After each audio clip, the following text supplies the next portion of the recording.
கோவை சரவணம்பட்டியில் செயல்படும் உணவகத்தில் வாங்கப்பட்ட பிரியாணியில் புழுக்கள் இருந்த சம்பவம் அதிர்ச்சியை ஏற்படுத்தியது.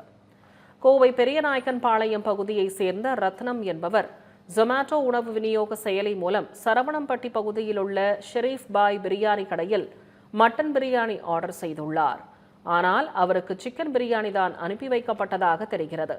அந்த பிரியாணியில் புழுக்கள் இருந்ததை பார்த்து அதிர்ச்சியடைந்த ரத்தினம் உடனடியாக சரவணம்பட்டியில் உள்ள உணவகத்திற்கு சென்று முறையிட்டுள்ளார்.